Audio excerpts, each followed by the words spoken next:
అలా నోట్ చేసుకోండి. Subject plus will plus based on అంటే వెర్బ్ యొక్క మొదటి రూపం ప్రెజెంట్ వెర్బ్ అన్నమాట. ఓకే, ఒక్కసారి మరలా చెప్తున్నాను చూడండి. సబ్జెక్టు, దాని తర్వాత విల్, దాని తర్వాత వెర్బ్ యొక్క మొదటి రూపం. ఓకే, ఒక్కసారి ఇక్కడ ఇచ్చిన తెలుగు వాక్యాలు గమనించండి. నేను నిన్ను రేపు కలుస్తాను, నీవు దానిని చేస్తావు, అతడు చాలా డబ్బును సంపాదిస్తాడు, ఆమె ఆ ఉద్యోగాన్ని చేస్తుంది, వారు 10వ తరగతి పాస్ అవుతారు, అది తొందరగా వస్తుంది. ఓకే,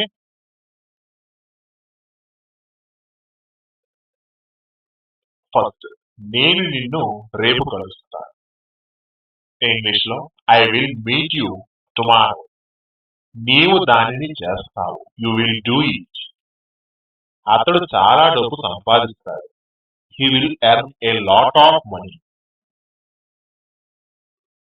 ఆమె ఆ ఉద్యోగాన్ని చేస్తుంది, she will get a job. వారు 10వ తరగతి పాస్ అవుతారు, they will pass the 10th class. అది తొందరగా వస్తుంది, it will come soon. Okay, ఈ విధంగా మనం చెప్పవచ్చు.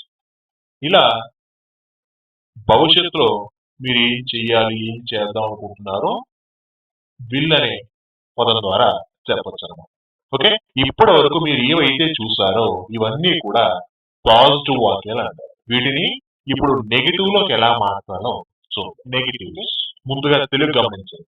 నేను నిన్ను రేపు కలవను, నీవు దానిని చేయవు, అతడు చాలా డబ్బు సంపాదించడు, ఆమె ఆ ఉద్యోగాన్ని చేయదు, వారు 10వ తరగతి పాస్ అవ్వరు, అది తొందరగా రాదు. ఓకే, ఈ విధంగా నెగిటివ్ వాక్యాలు చెప్పాలి అంటే మనకి పాజిటివ్ వాక్యాలు ముందుగా రావాల్సి ఉంటుంది. అప్పుడే నెగిటివ్ వాక్యాలు చాలా సింపుల్ గా చెప్పొచ్చు అనమాట. ఓకే, మనకు ఆల్రెడీ పాజిటివ్ వాక్యాలు వచ్చు కాబట్టి నెగిటివ్ వాక్యాలు ఎట్లా అనేది చూడండి. ముందుగా ఒక పాజిటివ్ వాక్యాన్ని తీసుకోండి. అందులో ఆ వాక్యంలో విల్ ఎక్కడుందో చూడండి, కనిపించిందా? ఆ విల్ తరువాత నాట్ అనే పదం ఉంచండి. NOT నాట్ అనే పదం విల్ తర్వాత ఉంచండి. మీరు ఎప్పుడైతే విల్ పక్కన నాట్ చేస్తారో అదే నెగిటివ్ వాక్యం అయిపోతుంది. ఓకే, చూడండి. నేను నిన్ను రేపు కలవను, I will not meet you tomorrow. I will not, చూసారా? Will not. నీవు దానిని చేయవు, you will not do it. అతడు చాలా డబ్బును సంపాదించు, he will not earn a lot of money. He will not earn a lot of money. ఆమె ఉద్యోగాన్ని చేయదు, she will not get a job. వారు 10వ తరగతి పాస్ అవ్వరు, they will not pass the 10th class. అది తొందరగా రాదు, it will not come soon. ఈ విధంగా విల్ తర్వాత నాట్ అనే పదాన్ని చేర్చడం వలన మీరు పాజిటివ్ వాక్యాలని కాస్త నెగిటివ్ వాక్యాలుగా మార్చేస్తారు. చూసారా? ఇప్పుడు పాజిటివ్ వాక్యాల నుంచి ప్రశ్నలు అడగవచ్చు. అది ఎలా అనేది దీన్ని మనం ఎస్ఆర్ నో టైప్ క్వశ్చన్స్ అని కూడా అంటాం. ఓకే, ముందుగా ఒకసారి తెలుగు గమనించండి. నేను నిన్ను రేపు కలుస్తానా, నీవు దానిని చేస్తావా, అతడు చాలా డబ్బును సంపాదిస్తాడా, ఆమె ఆ ఉద్యోగాన్ని చేస్తుందా, వారు 10వ తరగతి పాస్ అవుతారా, అది తొందరగా వస్తుందా. ఓకే, చూడండి. Yes or no type questions positive లో మీరు చేయాలి అంటే మీకు పాజిటివ్ వాక్యాలు వచ్చి ఉండాలి. మరి పాజిటివ్ వాక్యాలు తెలుసు కాబట్టి ఎస్ఆర్ నో టైప్ క్వశ్చన్స్ చాలా ఈజీ. ఎలా అంటే ఒక పాజిటివ్ వాక్యం మీరు తీసుకున్నప్పుడు సబ్జెక్ట్ తరువాత విల్ అనే పదాన్ని ఉపయోగిస్తున్నారు, అవునా? ఇప్పుడు ఆ విల్ అనే పదాన్ని సబ్జెక్ట్ ముందుకు తీసుకొచ్చి సబ్జెక్ట్ ముందుకు తీసుకొచ్చి మాట్లాడటం వలన అది ప్రశ్న వాక్యాలుగా తయారవుతుంది. ఒకసారి మరలా చెప్తున్నాను చూడండి. ఒక పాజిటివ్ వాక్యాన్ని తీసుకోండి, దానిలో విల్ అనే పదం ఎక్కడుందో చూడండి. ఎక్కడుంది? సబ్జెక్టు తరువాత ఉంది. ఓకే, ఆ విల్ అనే పదాన్ని సబ్జెక్ట్ ముందుకు తీసుకొచ్చి మాట్లాడండి. అది మీకు yes or no type questions అయిపోతాయి. రైట్, చూడండి ఇక్కడ, నేను నిన్ను రేపు కలుస్తానా, will I meet you tomorrow, నీవు దానిని చేస్తావా, విల్ యూ డూ ఇట్, అతడు చాలా డబ్బు సంపాదిస్తాడా, will he earn a lot of money, ఆమె ఉద్యోగం చేస్తుందా, will she get a job, వారు 10వ తరగతి పాస్ అవుతారా, will they pass 10th class, అది తొందరగా వస్తుందా, విల్ ఇట్ కమ్ సూన్.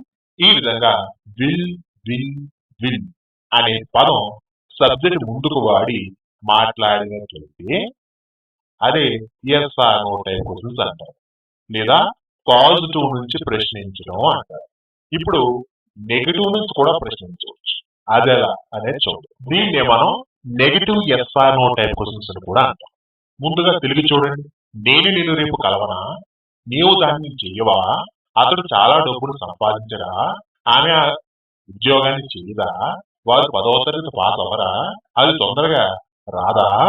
ఈ విధంగా నెగిటివ్ లో ప్రశ్నిస్తాం అన్నమాట. అయితే ఈ నెగిటివ్ నుంచి మీరు ప్రశ్నించాలి అంటే ముందుగా మీకు positive yes or no type questions వస్తేనే negative yes or no type questions మీకు వస్తాయి. మరి మీకు positive yes or no type questions వచ్చా? వచ్చు.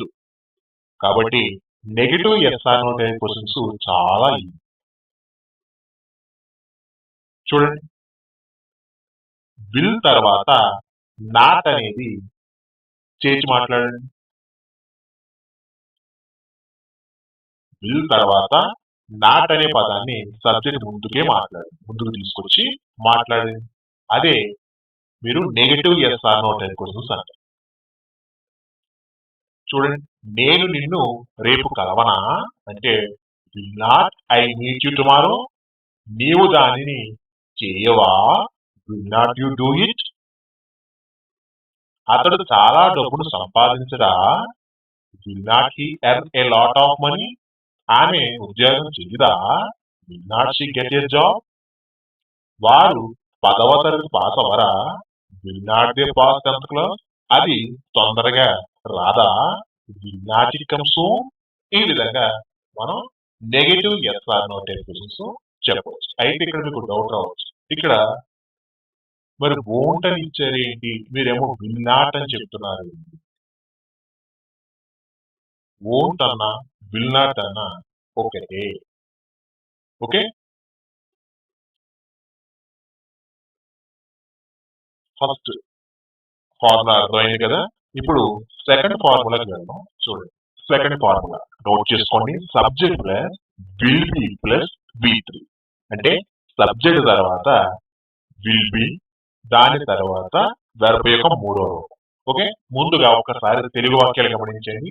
నేను అతడి చేత స్వాగతించబడతాను, నీవు రాహుల్ చేత తెలియపరచబడతావు, అతడు అందరి చేత అవమానించబడతాడు, ఆమె రాముడి చేత పెళ్లి చేసుకోబడుతుంది, వారు మా చేత ఆకర్షింపబడతారు, అది ఈ డాక్టర్ చేత నయం చేయబడుతుంది. ఓకే, ఫస్ట్ నేను అతడి చేత స్వాగతించబడతాను. ఇంగ్లీష్ లో I will B invited by them, లేదా బై హిమ్. ఎవరి చేత అయితే మీరు చెప్పాలనుకుంటున్నారో బై అని చెప్పి దెమ్, హిమ్ ఇలా చెప్పాలి, లేదా పేరు అయితే ఆ పేరు, బై తర్వాత ఆ పేరు. ఓకే, నీవు రాహుల్ చేత తెలియపరచబడతావు,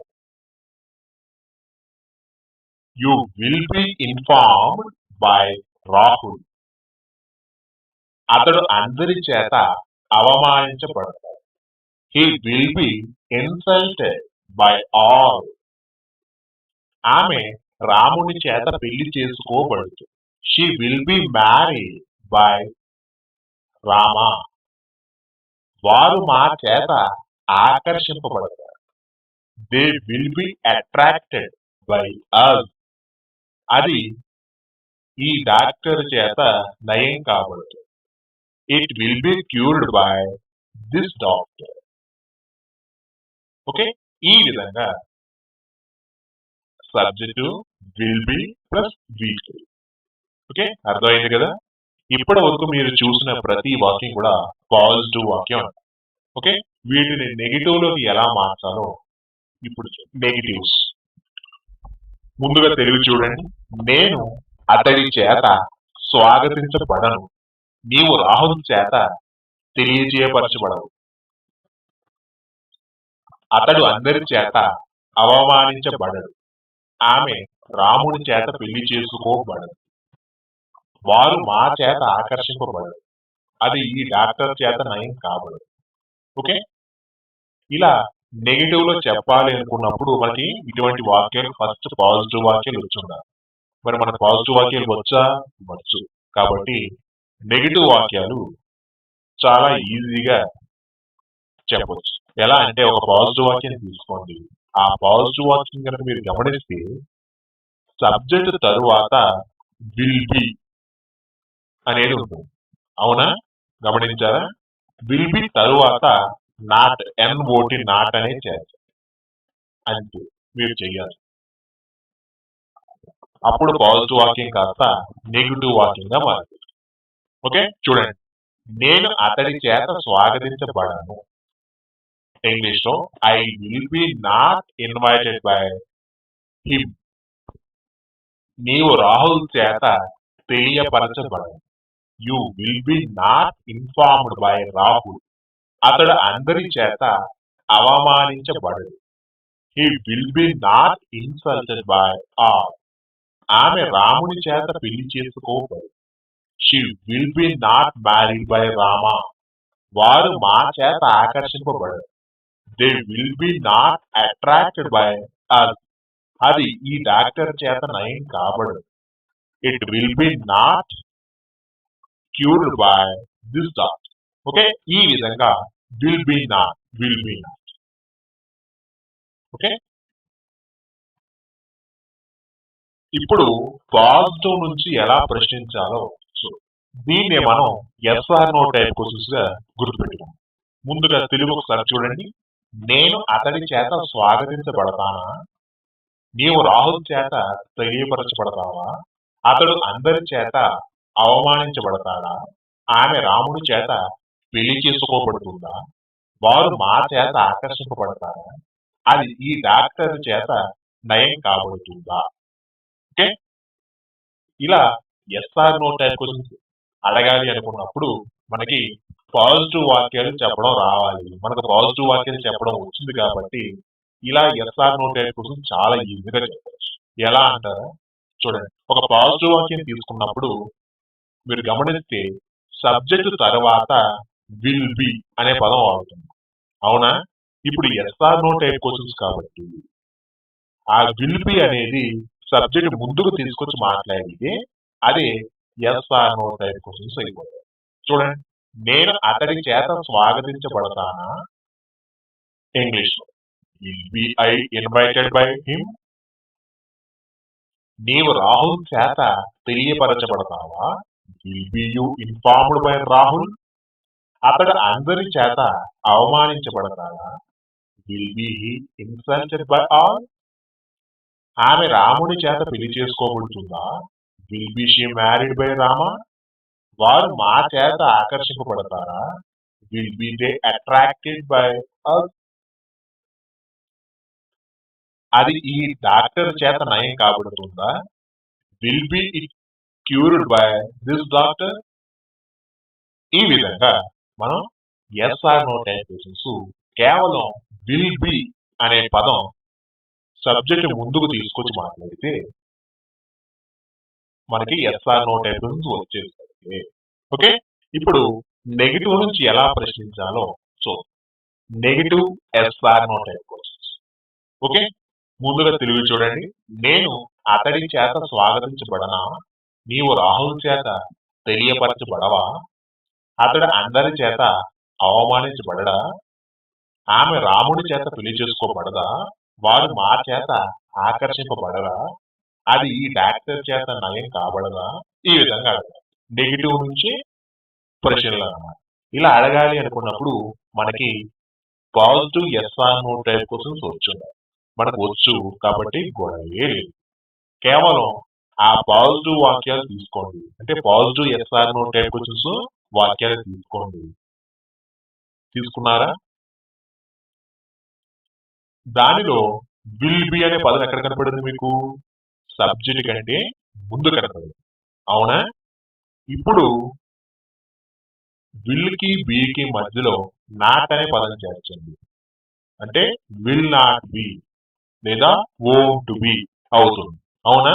ఈ విల్ నాట్ బి లేదా వోంట్ బి అనే పదాన్ని సబ్జెక్ట్ ముందుకు మాట్లాడితే సబ్జెక్ట్ కంటే ముందుకు తీసుకొచ్చి మాట్లాడండి. అదే negative yes or no type questions అవుతాయి. చూడండి, నేను అతడి చేత స్వాగతించబడనా అంటే will not be I invited by him లేదా won't be I invited by him. నీవు రాహుల్ చేత తెలియపరచబడవా? Won't be you informed by Rahul. అతడు అందరి చేత అవమానించబడడా? Won't be he insulted by all. ఆమె రాముడి చేత పెళ్లి చేసుకోబడదా? Won't be she married by Rama. వారు మా చేత ఆకర్షింపబడరా? Won't be they attracted by us. అది ఈ డాక్టర్ చేత నయం కాబడదా? Won't be it cured by this doctor. ఈ విధంగా వోంట్ బి లేదా విల్ నాట్ బి అనే పదాన్ని సబ్జెక్ట్ కంటే ముందుకు తీసుకొచ్చి మాట్లాడితే అదే negative yes or no type questions అయిపోతాయి. ఓకే, అర్థమైంది కదా? నెక్స్ట్ ఫార్ములా నోట్ చేసుకోండి. Subject plus will be plus V1 ing form. Okay, అంటే సబ్జెక్ట్ తర్వాత విల్ బి అనే పదం ఉండాలి. ఆ తర్వాత వెర్బ్ యొక్క మొదటి రూపానికి ఐఎన్జి ఫార్మ్ చేయాలి. అంతే మీరు చేయాలి.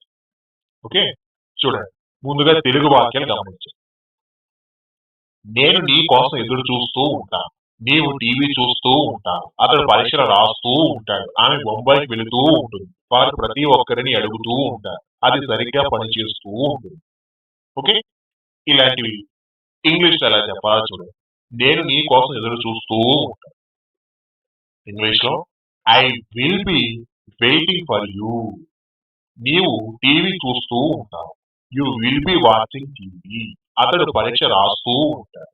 He will be writing the exams. ఆమె ముంబైకి వెళుతూ ఉంటుంది. She will be going to Mumbai. వారు ప్రతి ఒక్కరిని అడుగుతూ ఉంటారు. They will B asking everyone. అది సరిగ్గా పనిచేస్తూ ఉంటుంది. It will be working properly. ఈ విధంగా మనం సబ్జెక్టు విల్ బి తరువాత వెర్బ్ యొక్క మొదటి రూపానికి ఇంక్ ఫార్మ్. ఓకే, ఈ స్ట్రక్చర్ మీరు ఫాలో అయిపోండి. రైట్, అర్థమవుతుంది కదమ్మా? ఇప్పటి వరకు మీరు ఏవైతే చూస్తారో ఇవన్నీ కూడా పాజిటివ్ వాక్యాలు. వీటి నుండి మనం నెగిటివ్ వాక్యాలు కూడా తయారు చేయవచ్చు. అదెలా అనేది ఇప్పుడు నెగిటివ్స్. ముందుగా తెలుగు చూడండి. నేను నీ కోసం ఎదురు చూస్తూ ఉన్నాను. నీవు టీవీ చూస్తూ ఉండవు. అతడు పరీక్షలు రాస్తూ ఉంటాడు. ఆమె ముంబైకి వెళ్తూ ఉండదు. వారు ప్రతి ఒక్కరిని అడుగుతూ ఉంటారు. అది సరిగ్గా పనిచేస్తూ ఉండదు. ఓకే, ఇలాంటి నెగిటివ్ వాక్యాలు మాట్లాడాలి అనుకున్నప్పుడు మనకు పాజిటివ్ వాక్యాలు ముందుగా వచ్చి ఉండాలి. మనకు పాజిటివ్ వాక్యాలు వచ్చు కాబట్టి నెగిటివ్ వాక్యాలు అనేవి చాలా ఈజీగా మాట్లాడవచ్చు. ఎలా అంటే ఒక పాజిటివ్ వాక్యాన్ని ముందుగా తీసుకోండి. అందులో విల్ బి అనేది ఎక్కడుందో చూడండి. కనిపించిందా? Very good. ఇప్పుడు ఆ విల్ బి తరువాత నాట్ అనేది చేర్చండి. NOT not. ఎప్పుడైతే మీరు ఒక పాజిటివ్ వాక్యాన్ని తీసుకుని విల్ బి తరువాత నాట్ అనే పదాన్ని ఇచ్చారు, అదే నెగిటివ్ పదంగా మారిపోతుంది. ఓకే, చూడండి ఇక్కడ. నేను నీ కోసం ఎదురు చూస్తూ ఉన్నాను. ఇంగ్లీష్ లో I will be not waiting for you. నీవు టీవీ చూస్తూ ఉండవు. You will be not watching TV. అతడు పరీక్షలు రాస్తూ ఉండదు. He will be not writing the exams. ఆమె ముంబైకి వెళుతూ ఉండదు. She will be not going to Mumbai. వారు ప్రతి ఒక్కరిని అడుగుతూ ఉండరు. They will be not asking everyone. అది సరిగ్గా పనిచేస్తూ ఉండదు. It will be not working properly. చూసారా? Will be not, will be not, will be not అనే పదం గుర్తుపెట్టుకుంటే చాలు. ఎక్కడొచ్చింది చెప్పాలి. ఫస్ట్ సబ్జెక్టు, తర్వాత విల్ బి, దాని తర్వాతే నాట్ ఉపయోగించారు. అయితే ప్రతి ఒక్కదానికి ఒక్కొక్క ఫార్ములా చెబుతూ వెళ్ళిపోతే ఫార్ములాలు అనేవి పెంచుకుంటూ పోయేటే అవుతుంది తప్ప ప్రయోజనం ఉండదు. కాబట్టి ఆ టెక్నిక్ గుర్తు పెట్టుకుంటే మనకి ఫార్ములా నేర్చుకోవాల్సిన పనే ఉండదు. రైట్? ఇప్పుడు పాజిటివ్ నుంచి ఎలా ప్రశ్నించాలో చూద్దాం. దీన్నే మనం yes or no type questions అని అంటాం. చూడండి, ఇక్కడ ముందుగా తెలుగు చూడండి. నేను నీ కోసం ఎదురు చూస్తూ ఉంటానా? నీవు టీవీ చూస్తూ ఉంటావా? అతడు పరీక్ష రాస్తూ ఉంటాడా? ఆమె ముంబైకి వెళుతూ ఉంటుందా? వారు ప్రతి ఒక్కరిని అడుగుతూ ఉంటారా? అది సరిగ్గా పనిచేస్తూ ఉంటుందా? ఓకే, ఈ విధంగా మనం ప్రశ్నించాలి అనుకున్నప్పుడు మనకి ఖచ్చితంగా పాజిటివ్ వాక్యాలు వచ్చి ఉండాలి. అలా వస్తేనే పాజిటివ్ నుంచి ప్రశ్నించడం సులభతరం. మరి మనకు వచ్చా? వచ్చు. కాబట్టి ఈ పాజిటివ్ నుంచి ప్రశ్నించడం చాలా ఈజీ. చూడండి ఎలా అంటే, ముందుగా ఒక పాజిటివ్ వాక్యం తీసుకోండి. తీసుకున్నారా? Very good. ఇప్పుడు సబ్జెక్ట్ తరువాత మీరు పాజిటివ్ వాక్యంలో విల్ బి అనే పదం ఉపయోగిస్తున్నారు కదా. ఇప్పుడు ఆ విల్ బి అనే పదాన్ని సబ్జెక్ట్ ముందుకు తీసుకొచ్చి మాట్లాడారు. అదే పాజిటివ్ నుంచి ప్రశ్న వాక్యాలు అంటారు, లేదా yes or no type questions అంటారు. ఓకే, చూడండి. నేను నీ కోసం ఎదురు చూస్తూ ఉంటానా? ఇంగ్లీష్ లో will be I waiting for you. నీవు టీవీ చూస్తూ ఉంటావా? Will be you watching TV. అతడు పరీక్ష రాస్తూ ఉంటాడా? Will be he writing the exams. ఆమె ముంబైకి వెళుతూ ఉంటుందా? Will be she going to Mumbai. వారు ప్రతి ఒక్కరిని అడుగుతూ ఉంటారా? Will be they asking everyone. అది సరిగ్గా పనిచేస్తూ ఉంటుందా?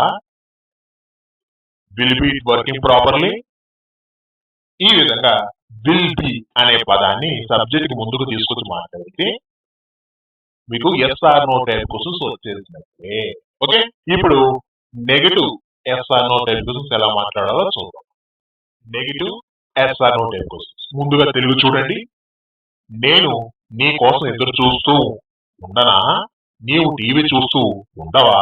అతడు పరీక్షలు రాస్తూ ఉండడా? ఆమె ముంబైకి వెళుతూ ఉండదా? వారు ప్రతి ఒక్కరిని అడుగుతూ ఉండరా? అది సరిగ్గా పనిచేస్తూ ఉండదా? ఈ విధంగా నెగిటివ్ లో అడగాలి ప్రశ్నలు. అలా అడగాలి అంటే మనకి ముందుగా positive yes or no type questions వచ్చి ఉండాలి. వచ్చు కదా, కాబట్టి negative yes or no type questions చాలా ఈజీ. ఓకే, ముందుగా ఒక positive yes or no type question తీసుకోండి. తీసుకున్నారా? అందులో విల్ బి అనేది ఎక్కడుంది? సబ్జెక్ట్ ముందు ఉంది, అవునా? Very good. ఇప్పుడు ఆ విల్ కి బికి మధ్యలో నాట్ అనేది చేర్చండి. అంతేనండి మీరు చేయాల్సింది. అప్పుడు ఏమవుతుందో తెలుసా? Positive yes or no type question కాస్త negative yes or no type question గా మారిపోతుంది. ఓకే, చూడండి. నేను నీ కోసం ఎదురు చూస్తూ ఉండనా అంటే will not be I waiting for you, లేదా won't be I waiting for you. ఏదైనా కరెక్ట్. నీవు టీవీ చూస్తూ ఉండవా? Won't be you watching TV. అతడు పరీక్ష రాస్తూ ఉండడా? Won't be he writing the exams. అతడు ఆమె ముంబైకి వెళుతూ ఉండదా? Won't be she going to Mumbai. వారు ప్రతి ఒక్కరిని అడుగుతూ ఉండరా? Won't be they asking everything. అది సరిగ్గా పనిచేస్తూ ఉండదా? Won't be it working properly. ఈ విధంగా. ఓకే, వోంట్ బి లేదా విల్ నాట్ బి అనే పదం సబ్జెక్ట్ కంటే ముందు తీసుకొచ్చి మాట్లాడితే మీకు negative yes or no type questions వచ్చేసింది. ఓకే, ఇంకా లాస్ట్ ఫార్ములా చూద్దాం. లాస్ట్ ఫార్ములా నోట్ చేసుకోండి. Subject plus will be plus ఇక్కడ మీ ఫీలింగ్స్. విల్ బి తర్వాత మీరు ఎలా ఉన్నారు? ఆనందంగా ఉన్నారా? బిజీగా ఉన్నారా? లేదా బాధగా ఉన్నారా? లేదా ఎక్కడ ఉన్నారు? లేదా ఎలా ఉన్నారు? ఇలాంటి మీ ఫీలింగ్స్ అనేది చెప్పొచ్చు అన్నమాట. ఓకే, చూడండి. ఇక్కడ ముందుగా తెలుగు గమనించండి. నేను రేపు బిజీగా ఉంటాను. నీవు ఇక్కడ 2 గంటలకు ఉంటావు. అతడు చెన్నైలో ఉంటాడు. ఆమె చాలా అందంగా ఉంటుంది. వారు అపాయంలో ఉంటారు. అది ఇంట్లో ఉంటుంది. ఓకే, ఇంగ్లీష్ గమనించండి. స్టార్టింగ్ నేను రేపు బిజీగా ఉంటాను. I will B busy tomorrow. నీవు అక్కడ 2 గంటలకు ఉంటావు. You will be here at 2 PM. నీవు ఇక్కడ 2 గంటలకు ఉంటావు అన్నాం కాబట్టి you will be here at 2 PM. అతడు చెన్నైలో ఉంటాడు. He will be in Chennai. ఆమె చాలా అందంగా ఉంటుంది. She will be very beautiful. వారు అపాయంలో ఉంటారు. They will be in danger. అది ఇంట్లో ఉంటుంది. It will be in the house. ఈ విధంగా మీరు విల్ బి తర్వాత మీ యొక్క ఫీలింగ్స్ అనేది చక్కగా చెప్పచ్చు. ఓకే, ఇప్పటి వరకు మీరు ఏవైతే చూసారో ఇవన్నీ కూడా పాజిటివ్ వాక్యాలు అంటారు. వీటిని మనం నెగిటివ్ లో ఎలా మార్చాలో చూద్దాం. నెగిటివ్స్ ముందుగా తెలుగు గమనించండి. నేను రేపు బిజీగా ఉండను. నీవు ఇక్కడ 2 గంటలకు ఉండవు. అతడు చెన్నైలో ఉండడు. ఆమె చాలా అందంగా ఉండదు. వారు అపాయంలో ఉండరు. అది ఇంట్లో ఉండదు. ఓకే, ఇలా మీరు నెగిటివ్ లో మాట్లాడాలి అనుకున్నప్పుడు ఖచ్చితంగా మీకు పాజిటివ్ వాక్యాలు వచ్చి ఉండాలి. మరి మనకు పాజిటివ్ వాక్యాలు వచ్చా? వచ్చు. కాబట్టి నెగిటివ్ వాక్యాలు చాలా ఈజీగా మాట్లాడవచ్చు. ఎలా అంటే చూడండి, ముందుగా ఒక పాజిటివ్ వాక్యం తీసుకోండి. ఆ పాజిటివ్ వాక్యంలో విల్ బి ఎక్కడ ఉందో చూడండి, కనిపెట్టారా? Very good. ఇప్పుడు ఆ విల్ కి బికి మధ్యలో నాట్ అనే పదం చేర్చండి. అంతే మీరు చేయాలి. ఎప్పుడైతే మీకు విల్ కి బికి మధ్యలో నాట్ అనే పదం చేర్చారో ఆ వాక్యం పాజిటివ్ వాక్యం కాస్త నెగిటివ్ వాక్యంగా మారిపోయింది. చూడండి, నేను రేపు బిజీగా ఉండను. I will not B busy tomorrow. నీవు ఇక్కడ 2 గంటలకు ఉండవు. You will not be here at 2 PM. అతడు చెన్నైలో ఉండడు. He will not be in Chennai. ఆమె చాలా అందంగా ఉండదు. She will not be very beautiful. వారు అపాయంలో ఉండరు. They will not be in danger. అది ఇంట్లో ఉండదు. It will not be in the house. చూసారా, విల్ కి బికి మధ్యలో నాట్ అనే పదం చేర్చడం వలన మీరు నెగిటివ్ వాక్యాలు తయారు చేసినట్లు చూసారు కదా. నెక్స్ట్ ఇప్పుడు పాజిటివ్ నుంచి ప్రశ్న వాక్యాలు ఎలా చేయాలో చూద్దాం. దీన్నే మనం yes or no type questions అంటాం. ముందుగా తెలుగు వాక్యాలు గమనించండి. నేను రేపు బిజీగా ఉంటానా? నీవు ఇక్కడ 2 గంటలకు ఉంటావా? అతడు చెన్నైలో ఉంటాడా? ఆమె చాలా అందంగా ఉంటుందా? వారు అపాయంలో ఉంటారా? అది ఇంట్లో ఉంటుందా? ఓకే, ఇలా అడగాలి అనుకున్నప్పుడు ముందుగా మనకి పాజిటివ్ వాక్యాలు వచ్చి ఉండాలి. మనకి పాజిటివ్ వాక్యాలు బాగా వచ్చు కాబట్టి పాజిటివ్ నుంచి ప్రశ్న వాక్యాలు చాలా ఈజీగా తయారు చేయవచ్చు. ముందుగా ఒక పాజిటివ్ వాక్యం తీసుకోండి. తీసుకున్నారా? Very good. ఇప్పుడు అందులో సబ్జెక్ట్ తరువాత విల్ బి అనే పదం ఉంటుంది. గమనించారా? Very good. ఇప్పుడు ఆ విల్ బి అనే పదాన్ని సబ్జెక్ట్ ముందుకు తీసుకొచ్చి మాట్లాడండి. అదే పాజిటివ్ నుంచి ప్రశ్న వాక్యము అవుతుంది, లేదా yes or no type questions అంటారు. ఓకే, చూడండి, నేను రేపు బిజీగా ఉంటానా? ఇంగ్లీష్ లో will be I busy tomorrow. నీవు ఇక్కడ 2 గంటలకు ఉంటావా? Will be you here at 2 PM. అతడు చెన్నైలో ఉంటాడా? Will be he in Chennai. ఆమె చాలా అందంగా ఉంటుందా? Will be she very beautiful. వారు అపాయంలో ఉంటారా? Will be they in danger. అది ఇంట్లో ఉంటుందా? Will be it in the house. ఈ విధంగా విల్ బి అనేది సబ్జెక్ట్ ముందుకు తీసుకొచ్చి మాట్లాడితే పాజిటివ్ నుంచి ప్రశ్న వాక్యాలు అయిపోయినట్లే. ఓకే, ఇప్పుడు negative yes or no type questions ఎలా మాట్లాడాలో చూడండి. Negative yes or no type questions ముందుగా తెలుగు చూడండి. నేను రేపు బిజీగా ఉండనా? నీవు ఇక్కడ 2 గంటలకు ఉండవా? అతడు చెన్నైలో ఉండడా? ఆమె చాలా అందంగా ఉండదా? వారు అపాయంలో ఉండరా? అది ఇంట్లో ఉండదా? ఈ విధంగా అడగాలి. ఈ విధంగా మీరు అడగాలి అనుకున్నప్పుడు మనకి positive yes or no type questions ప్రశ్నలు వచ్చి ఉండాలి. మనకు వచ్చా? వచ్చు. కాబట్టి negative yes or no type చాలా ఈజీగా చేయొచ్చు. ఎలా అంటే ముందుగా positive yes or no type question ఒకటి తీసుకున్నారా? Very good. ఇప్పుడు విల్ బి ఎక్కడుంది? సబ్జెక్ట్ కంటే ముందు. Very good. ఇప్పుడు ఆ విల్ కి బికి మధ్యలో ఎన్ఓటి నాట్ అనే పదం చేర్చారనుకోండి, అదే negative yes or no type questions అయిపోతాయి. ఓకే, అర్థమైంది కదా? ఫస్ట్ నేను రేపు బిజీగా ఉండనా అంటే will not be I busy tomorrow, లేదా won't be I busy tomorrow. ఏది చెప్పినా ఒకటే, will not be or won't be. ఏదైనా సరే మీరు సబ్జెక్ట్ ముందే మాట్లాడాలి. ఓకే, నీవు ఇక్కడ 2 గంటలకు ఉండవా అంటే won't be you here at 2 PM. అతడు చెన్నైలో ఉండడా? Won't be he in Chennai. ఆమె చాలా అందంగా ఉండదా? Will not be she very beautiful. వారు అపాయంలో ఉండరా? Won't be they in danger. అది ఇంట్లో ఉండదా? Won't be it in the house. ఈ విధంగా won't be or will not be అనే పదం సబ్జెక్ట్ కంటే ముందు తీసుకొచ్చి మాట్లాడితే అదే negative yes or no type question